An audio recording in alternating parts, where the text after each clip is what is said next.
আসসালামু আলাইকুম।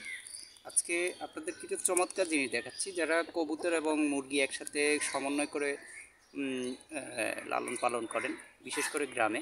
তো তাদের জন্য এই যে অপচয় হিসেবে যা ফেলে দেন, কবুতরের ডানার যে মুরগির পালক, এই যে পালকের অংশটা, এটাকে যদি আপনি গোড়ার অংশটাকে যদি কেটে এভাবে যদি পরিবেশন করেন, এটা কিন্তু তারা খুব ভালোভাবে খেয়ে নেয়। কারণ এটাতে প্রচুর পরিমাণে প্রোটিন আছে। আর এই প্রোটিনটা বিশেষ করে যে মুরগিগুলো ডিম দিচ্ছে, যেমন এটা হচ্ছে লেয়ার মুরগি, এটা ডিম দিচ্ছে, তো এটা কিন্তু খুব ভালোভাবে খেয়ে নেয়। এবং বিশেষ করে টাইগার মুরগি এটা খুব পছন্দ করে। কোনোভাবে এগুলো ফেলে দেবেন না, এগুলোকে ঘরোয়াভাবে আপনারা পরিবেশন করতে পারেন। আপনার বাড়িতে যদি 5-10টা মুরগি থাকে তাহলে এগুলো দিবেন এবং ফেলবেন না। আর বাদ বাকি যে পালকের অংশটা আছে এটাকে সার হিসেবেও ব্যবহার করতে পারেন। অর্থাৎ এর কোনোটাই কিন্তু ফেলনা না। আপনাদের কাছে অনুরোধ যে ছাদ কৃষি বা সমন্বিত কৃষিতে যারা আগ্রহী, তারা প্রাকৃতিক বিষয়গুলোকে একটু মনোযোগ দিবেন, যে কোন খাবারটা কিভাবে পরিবেশন করলে আপনার উৎপাদন খরচটা কমবে, এটা একটু মনোযোগ দিবেন। আর এই চ্যানেলে আমি কিন্তু এর আগে আপনাদের অনেকগুলো সিস্টেম দেখানোর চেষ্টা করেছি, যে কোন পাতা বা কোন ভেষজ উদ্ভিদগুলো ওদের জন্য খুব উপকারী।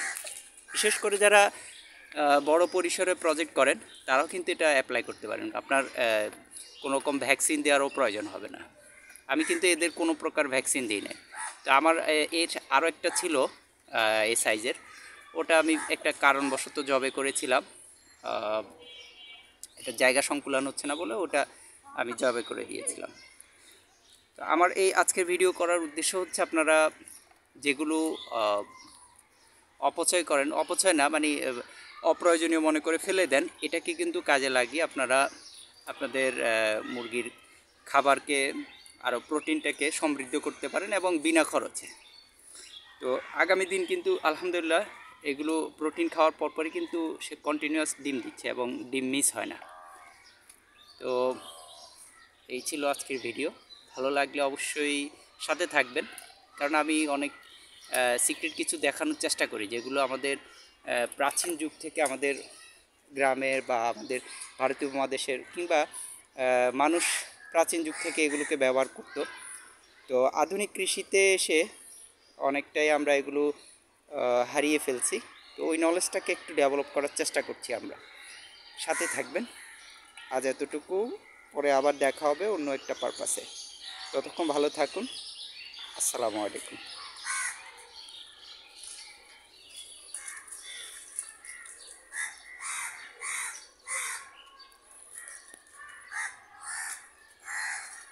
তারাগুলো আছেন নিভে গেছে সব, নদীগুলো কেন যেন হয়েছে নীরব, কেন হৃদয় বিনা আজ সুর ওঠে না, কেন মনের বেতারে আর গান বাজে না। তারাগুলো আজ যেন নিভে গেছে সব, নদীগুলো কেন যেন হয়েছে নীরব, কেন হৃদয় বিনা আজ সুর ওঠে না, কেন মনের বেতারে আর গান বাজে না। ভোরের শীতের আকাশ কেঁদে কেঁদে করে যেন শুধু হাহুতাস, পাখিদের গানে গানে আর কোনো ফুল ফোটে না বাগানে। ভোরের শীতের আকাশ কেঁদে কেঁদে করে যেন শুধু হাহুতাস, পাখিদের গানে গানে আর কোনো ফুল ফুটে না বাগানে, কেন জীবন আকাশে সূর্য হাসে না, কেন পাখিদের গানে মন ভরে না। তারাগুলো আজ যেন নিভে গেছে সব, নদীগুলো কেন যেন হয়েছে নীরব, কেন হৃদয় বিনা আজ সুর ওঠে না, কেন মনের বেতারে আর গান বাজে না। তারাগুলো আজ যেন নিভে গেছে সব, নদীগুলো কেন যেন হয়েছে নীরব, কেন হৃদয় বিনা আজ সুর ওঠে না, কেন মনের বেতারে আর গান বাজে না। অদেখারা কোলাঘাতে বনে তরুণী গাছে থেমে চড়াতে, না দেখে প্রিয় নবীকে চোখ দুটো যেন গেছে আধারে রেখে, কেন জীবন আকাশে সূর্য হাসে না, কেন পাখিদের গানে মন ভরে না। তারাগুলো আজ যেন নিভে গেছে সব,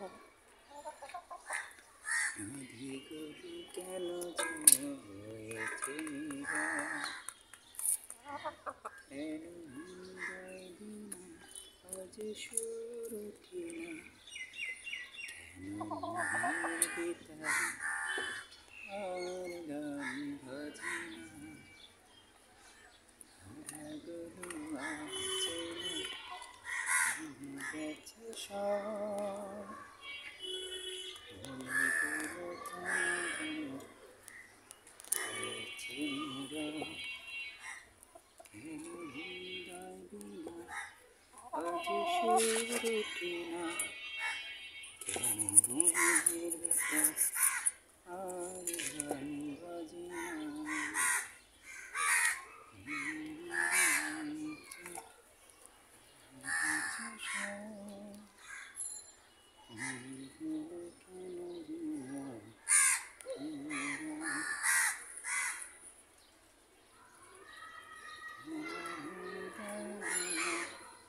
আজ সুর ওঠে না।